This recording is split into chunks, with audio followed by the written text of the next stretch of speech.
কত যে অনুপ্রেরণামূলক দৃষ্টান্ত সাইয়েদনা ওমর ফারুক আমাদের জন্য রেখে গিয়েছে। ওমর ফারুক যখন খলিফা, দিনের বেলায় যদি রাষ্ট্রে কোনো নিয়ম জারি করতেন, দিনের বেলায় জনগণকে কোনো বিষয়ে যদি নিষেধ করতেন, রাত্রে বেলায় খাওয়ার সময় ফ্যামিলি মেম্বারদের সবাইকে বলতেন, এই দিনের বেলা আমি জনগণকে এই কাজ করতে নিষেধ করেছি, তোমরা আমার ফ্যামিলি মেম্বার, খবরদার তোমরা এই কাজ করো না। জনগণ করলে যতটুকু শাস্তি, তোরা করলে পাবি ডবল শাস্তি।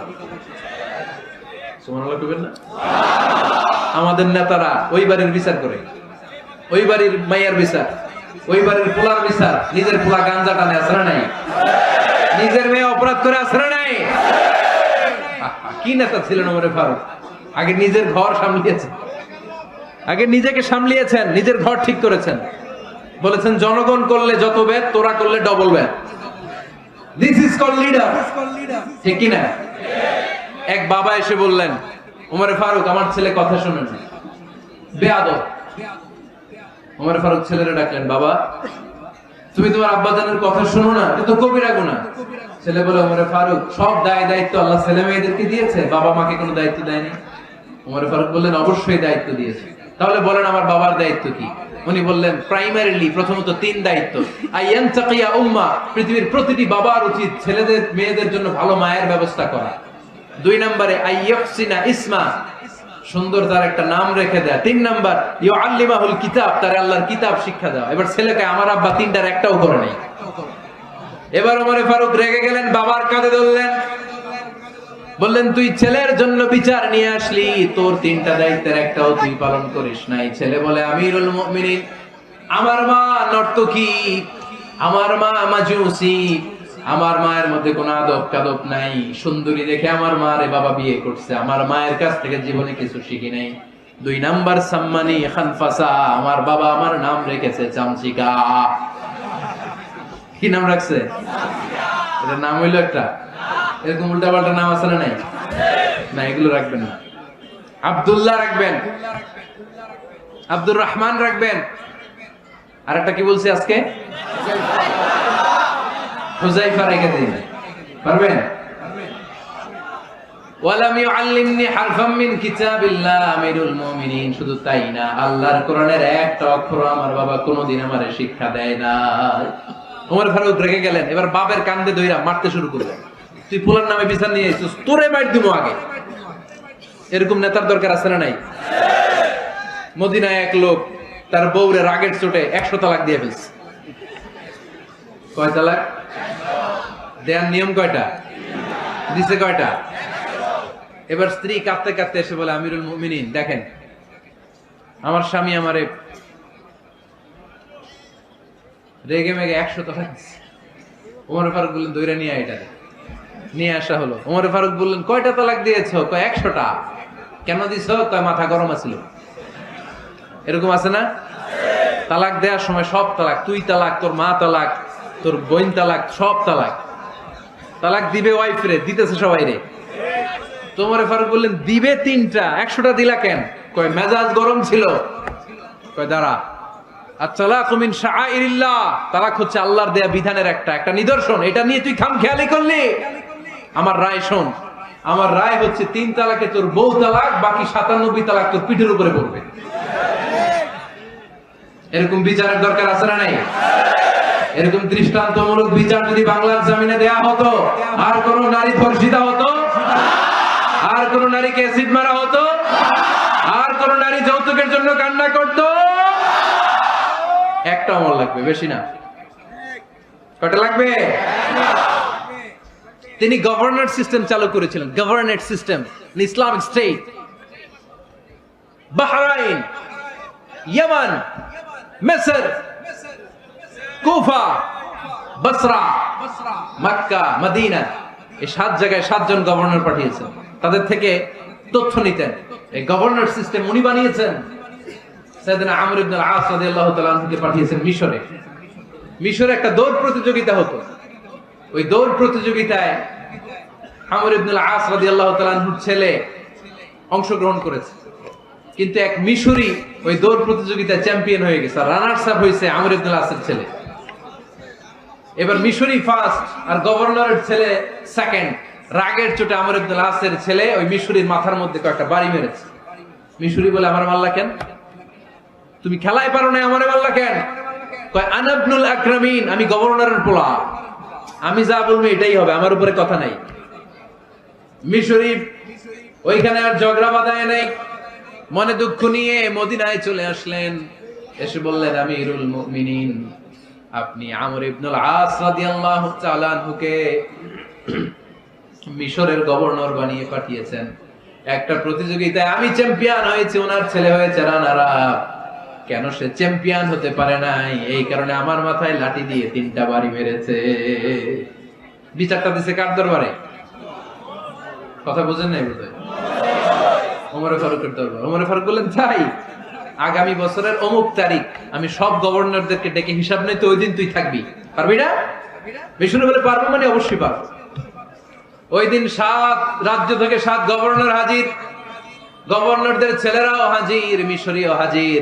7 গভর্নরের কাছ থেকে 7 এলাকার খোঁজ খবর নেয়ার পরে ওমরে ফারুক বললেন, আইনাল মিসরি, মিশরী লোকটা কই, এদিকে আয়। মিশরী সামনে আসার পরে বলল, আমর ইবনুল আস, তুমি মিশরের গভর্নর, তোমার ছেলে সহ তুমি আসো। আমর ইবনুল আস এসে সামনে বসে রইলেন। এবার বললেন, আমর ইবনুল আসের ছেলে, তুমি নাকি ইবনুল আকরামিন গভর্নরের ছেলে, তুমি যা বলবা মিশরে নাকি তাই হবে, তোমার নাকি অনেক দাপট। নিজে একটা লাঠি এনে মিশরীর হাতে দিয়ে বললো, এবার তোর মাথায় যতটা মারছে তুই ততটা গুনে গুনে মার, আমি দেখবো। আমর ইবনুল আস দেখবে, আমর ইবনুল আসের ছেলেরে তুই এখানে মার।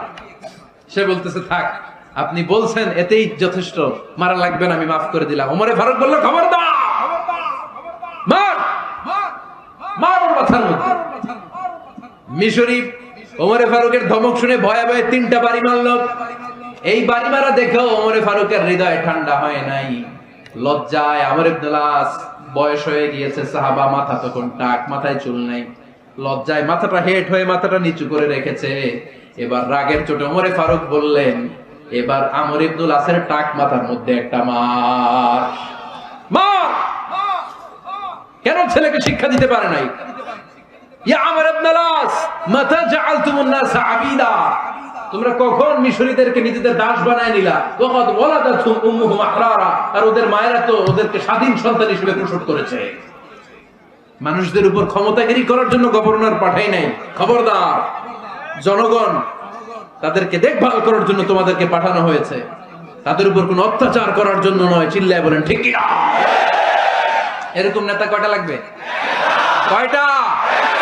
ওই নেতার নাম কি? ওমর। হ্যাঁ, হুয়া ইয়াতি ওমর।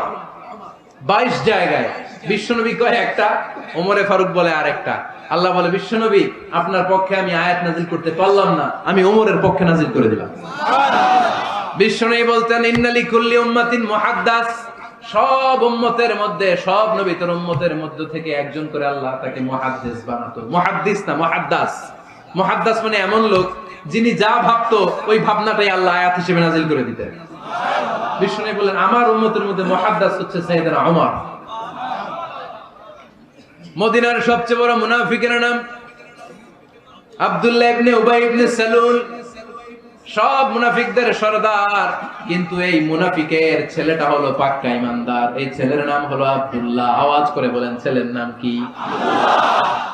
আব্দুল্লাহ ইবনে উবাই ইবনে সালুল, মুনাফিক সরদার যখন ইন্তেকাল করলো, সাইয়েদনা আব্দুল্লাহ রাদিয়াল্লাহু তাআলা আনহু বিশ্বনবীর কাছে এসে চোখের পানি ছেড়ে ডেকে বলে, নবী আপনিও জানেন, আমিও জানি, মদিনার সবাই জানে আমার আব্বা মুনাফিকদের সরদার, কিন্তু আমার মন তো মানে না, আমার তো পিতা, আমার তো বাবা লাগে, আমার তো মন মানে না। আপনিও জানেন মুনাফিক, আমিও জানি মুনাফিক। নবী আপনার দরবারে কিছু আমি চাই না, আপনার গায়ের একটা জামা দেন, আপনার জামাটা পরিয়ে আমার বাবারে দাফন দিব। এর উসিলায় যদি আমার আব্বারে আল্লাহ মাফ করে দেয়, দয়ার নবী মায়ের নবী জামা খুলে দিয়ে দিলেন। পড়েন সুবহানাল্লাহ। আব্দুল্লাহ রাদিয়াল্লাহু তাআলা আবার আবদার চললেন, নবী জানি আমার বাবা মুনাফিক, কিন্তু আমার তো বাবা, আপনার দরবারে ফরিয়াদ, আপনি নিজে যে আমার বাবার জানাজার নামাজের ইমামতি করবেন। দয়ার নবী মায়ের নবী জানাজার নামাজে যেতে চাইলেন। ওমরে ফারুক বললেন, নবী না, খবরদার আপনি উবাই ইবনে সালুলের জানাজায় যাবেন না। বিশ্বনবী জোর করে যেতে চাইলেন, সাইয়েদনা ওমর ফারুক বিশ্বনবীর জামা পেছন থেকে টেনে ধরলেন। আল্লাহু আকবার, টেনে ধরলেন, যাবেন না আপনি। ওমর ফারুকের হাত থেকে হ্যাচকা টান মেরে জুব্বা টান দিয়ে বিশ্বনবী জানাজায় চলে গেলেন। রব্বুল আলামিন আয়াত নাযিল করলেন, ইস্তাগফির লাহুম আও লা তাস্তাগফির লাহুম ওয়া ইন তাস্তাগফির লাহুম ৭০ মাররাতান ফালান ইয়াগফিরাল্লাহু লাহুম। নবী গো, একবার নয়, দুইবার নয়, ৭০ বারও যদি এই মুনাফিকের জন্য আপনি ক্ষমা চান, তার জন্য ক্ষমা নাই, তার জন্য আছে জাহান্নাম। ওয়ালা তাকুম, আপনি যাবেন না আলা কবরি, কখনো তাদের জানাজায় যাবেন না। এই যে একটা ভুল করে ফেলছেন, এটা এবারই শেষ, এরপরে আর যাবেন না। সাইয়েদনা ওমর ফারুকের পক্ষে আল্লাহ তাআলা কোরআনের আয়াত নাযিল করে দিলেন, চিল্লায় পড়েন আল্লাহু আকবার। এভাবে 22টা জায়গায় ওমর ফারুক যা বলেছে, এটা নিয়ে একটা আলাদা আলোচনা হইতে হবে, আলাদা একটা আলোচনা লাগবে যে 22টা আয়াতে আল্লাহ তাআলা বিশ্বনবীর পক্ষে কোরআনের আয়াত নাযিল না করে সাইয়েদনা ওমর ফারুকের পক্ষে আয়াত নাযিল করেছেন, চিল্লায় পড়েন সুবহানাল্লাহ। ওই ওমর ফারুককে আমাদের মডেল বানানোর দরকার আছে না নাই? ওই ওমর ফারুকের জীবনী আমাদের ছেলে মেয়েদেরকে পড়ানোর দরকার আছে না নাই? আমাদের ভবিষ্যৎ প্রজন্ম এগুলো জানে না। ওরা সালমান খান দেখে বড় হয়, ওরা শাহরুখ খান দেখে বড় হয়, ওরা ঋত্বিক রোশনকে দেখে বড় হয়। ওরা মনে করে যে এরাই বড় সুপার হিরো। আমাদের যে কত বড় সুপার হিরো আছে এরা জানেই না। নতুন প্রজন্মের কর্ণকহুরে সাইয়েদনা ওমর ফারুকের ইতিহাস পৌঁছে দেওয়ার দরকার আছে না নাই?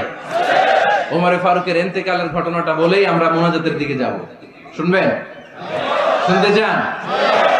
উনি স্বপ্নে দেখলেন একটা লাল মোরগ ওনাকে 3টা ঠোকর মেরেছে। কয়টা? উনি জুমার নামাজে, জিলহজ মাসের শেষ সপ্তাহে জুমার নামাজে বললেন যে একটা লাল মোরগ 3টা ঠোকর মেরেছে। মুগীরা ইবনে শুবা রাদিয়াল্লাহু তাআলা আনহুর দাস আবু লুলু আল মাজুসি, এই লোকটা খঞ্জর বানাতে পারতো। মুগীরা রাদিয়াল্লাহু তাআলা আনহুর দাস। মুগীরা প্রতিদিন 4 দিরহাম করে চার্জ করত, যেহেতু দাস। সে এসে বিচার দিল, আমিরুল মুমিনিন, মুগীরা আমার থেকে বেশি টাকা চায়, জুলুম করে। ওমর ফারুক বললেন, তাই? তুমি কি কাজ জানো? বলে, আমি খঞ্জর বানাতে জানি। বাড়ি কই? পারস্য। আরে তুমি খঞ্জর বানাতে জানলে তো 4 দিরহাম অনেক কম, সে তো আরো বেশি টাকা নেওয়া দরকার ছিল তোমার থেকে। আবু লুলুর এই কথা পছন্দ হয় নাই। শেখে ওমর, তুমি সবারে দয়া দেখাও আর আমার ক্ষেত্রে কঠিন নিয়ম বানাইলা, দাঁড়াও, এই নিয়ম তোমার আমি দেখাবো। এই রাগে সে বাড়িতে যে একটা খঞ্জর বানালো। কি বানালো? খঞ্জর চেনেন? ছোট্ট ছুরি। কিছুদিন আগে ওমানের সুলতান কাবুস ইন্তেকাল করেছে, জানেন আপনারা? ওনার এই কোমরের মধ্যে খঞ্জর থাকতো, ছবিতে দেখছেন? আরব শাহেক যারা সুলতান, আমির, কোমরে কি থাকে? ছোরা থাকে, খঞ্জর। সে বাসায় যে একটা খঞ্জর বানালো, যেই খঞ্জরের 2 মাথা, লাহু রাসান ওয়া মাকবাদাতুহু ফি ওয়াসাতি, আর ধরার হ্যান্ডেলটা মাঝখানে, এদিকেও ছুরি এদিকেও ছুরি, যাতে এইভাবে মারা যায়। সে ধার দিতে লাগলো আর বলল, ওমর দাঁড়াও, তোমারে আমি দেখাবো। ওমর ফারুক মসজিদে নববীর ইমাম, ফজরের নামাজের সময় এ আবু লুলু আল মাজুসি বুরনুস পরে, চাদর পরে, লুকিয়ে লুকিয়ে, সে অগ্নি উপাসক, মুমিন নয়। ওমর ফারুককে অ্যাটাক করার জন্য গেলেন মসজিদে নববীতে। ওয়াকানু ইউসাল্লুনা বিগালাস, তখন ওনারা অন্ধকারে নামাজ পড়তো। নামাজের সময় যখন হলো, লুকিয়ে লুকিয়ে প্রথম কাতারে ওমর ফারুকের পিছনে মুয়াজ্জিনের পাশেই দাঁড়ালো, হাতে খঞ্জর। ইকামত হলো, ওমর ফারুক সালাত শুরু করলেন, ফজরের সালাত, আল্লাহু আকবার। নামাজ শুরু করলেন, সূরা ফাতিহা বললেন। আরেকটা সূরা যখন পড়তে যাবেন, in the mean time Abu Lulu এই খঞ্জর নিয়ে ওমর ফারুকের বুকের মধ্যে 3টা স্টেবিং করলেন। একটা মারলেন নাভির নিচে, মারার সাথে সাথে পাকস্থলী কেটে গেল। আরেকটা মারলেন পাজরে, পাজর ছিঁড়ে গেল। 3টা মারার পরে ওমর ফারুক বললেন, কাতালানি আল কালব, এক কুকুর আমাকে মেরে ফেলেছে। পেছন থেকে এক সাহাবীকে টান মেরে সামনের দিকে নিয়ে গেলেন, তুমি নামাজের ইমামতি করো। আর ওমর ফারুককে বাকিরা ধরাধরি করে পেছনে নিতে আরম্ভ করলেন। আর এই আত্মাই আক্রমণ যে করেছে, সে কাতারের মাঝখান দিয়ে যেতে আরম্ভ করলো আর 2 দিকে ছুরি মারতে আরম্ভ করলো। 13 জন সাহাবীর গায়ে ছুরি মেরেছে, 7 জন সাহাবা স্পট ডেথ, জায়গায় মৃত্যু। এই ভয়ঙ্কর অবস্থা দেখে এক সাহাবী বুরনুস, এক ধরনের জুব্বা আছে মাথাওয়ালা, অনেকে জ্যাকেট পরছেন না এরকম মাথাওয়ালা, লম্বা জুব্বা আছে, আরবরা শীতে পরে মাথাওয়ালা। এই মাথাওয়ালা জুব্বা বের করে এক সাহাবী জালের মতো তার দিকে উড়ায় মারল। ওই বুরনুসের মধ্যে পেঁচিয়ে আবুলুল মাটিতে পড়ে গেল আর সুইসাইড করে ফেললো, নিজের বুকে নিজে মেরে আত্মহত্যা। যে সাহাবীকে ইমামতির জন্য দাঁড় করালেন, উনি ছোট্ট সূরা দিয়ে প্রথম রাকাতে সূরা আল কাউসার, দ্বিতীয় রাকাতে সূরাতুল ইখলাস দিয়ে নামাজ শেষ। ওমরে ফারুক বেহুশ। ওমরে ফারুক কি? হ্যাঁ, বেহুশ। সবাই কান্নাকাটি করতেছে, সবাই দেখতে গেলেন, এখন হুঁশ ফিরে না। মুখের মধ্যে মুখ খুলে রাষ্ট্রের চিকিৎসক মুখের মধ্যে দুধ দিলেন, ওই নাভি দিয়ে দুধ বের হয়ে যায়, পাকস্থলী কেটে ওখান দিয়ে দুধ বের হয়ে যাচ্ছে। তারা বললো ওনারে বাঁচানো সম্ভব না, দেখেন হুঁশ ফিরে কিনা। হুঁশ ফিরলে ওনার পরে কে আমির হবে, উনি যেন প্যানেল ঠিক করে দিয়ে যায়। সবাই তাকিয়েছে ওমরে ফারুকের চোখের দিকে। আল্লাহর মেহেরবানিতে ঘন্টা খানিক পরে উনি চোখ খুললেন। চোখ খোলার পরেই বলেন নাই ও মা আমি মরে যাই। চোখ খোলার পরে উনি বলেন নাই কে মারলো আমারে। চোখ খোলার পরে উনি বলেন নাই আমার পরে নেতা কে হবে। চোখ খোলার পরে সর্বপ্রথম কথাটি ছিল আসল্লান নাস, আমার নেতৃত্বে যে ফজরের নামাজটা শুরু হয়েছিল এটাকে ঠিকমতো তোরা পড়েছিলি? আমার নেতৃত্বে যে ফজরের জামাত শুরু হয়েছিল সেটা ঠিকঠাক মতো সমাপ্ত হয়েছিল কিনা আগে বল। আসল্লান নাস, নামাজটা হয়েছে কিনা বল। সুবহানাল্লাহ কইতে পারলেন না? This is Umar, hour super hero. নেতা অনেকগুলো লাগে না, এরকম নেতা একটাই যথেষ্ট যে গোটা বিশ্বকে কাঁপায় দিতে পারে। চিল্লায় বলো ঠিক কিনা? আমরা চাই আমাদের ছেলেগুলো উমরে ফারুকের মতো বড় হোক। আমরা চাই আমাদের ছেলে মেয়েগুলো খাব্বাব, খুবাইব, সাইয়েদনা আলী, উসমান, আবু বকর রাদিয়াল্লাহু তাআলা আনহুর অনুসরণে বড় হোক। ঠিক কিনা? আমরা একটা ওমর চাই যিনি আমাদেরকে সালাতের শিক্ষা দিয়ে গিয়েছেন, ইন্তেকালের আগে বলেছেন সাল্লান নাস। এজন্য আমরা যেন নামাজ কখনো নষ্ট না করি। আল্লাহর জমিনে দ্বীন বাস্তবায়ন আসাদুহুম ফি আমরিল্লাহি উমর। ওমর রাদিয়াল্লাহু তাআলা আনহু এত কঠোর কেউ ছিলেন না। তাই দ্বীন বাস্তবায়নে আমরা যেন কাউরে ছাড় না দেই। সবার আগে আল্লাহর দ্বীন, সবার আগে আল্লাহর কোরআন, সবার আগে আমার ইসলাম। ঠিক কিনা? চাইলেই কেউ এদেশ থেকে ইসলামরে মিটাই দিতে পারবে না। যে দেশে আল্লাহু আকবার ধ্বনির সাথে সাথে সূর্য উঠে যায়, আল্লাহু আকবার ধ্বনির সাথে সাথে সূর্য ডুবে যায়, সে দেশে আর কিছু থাকবে না, থাক আমার ইসলাম থাকবেই।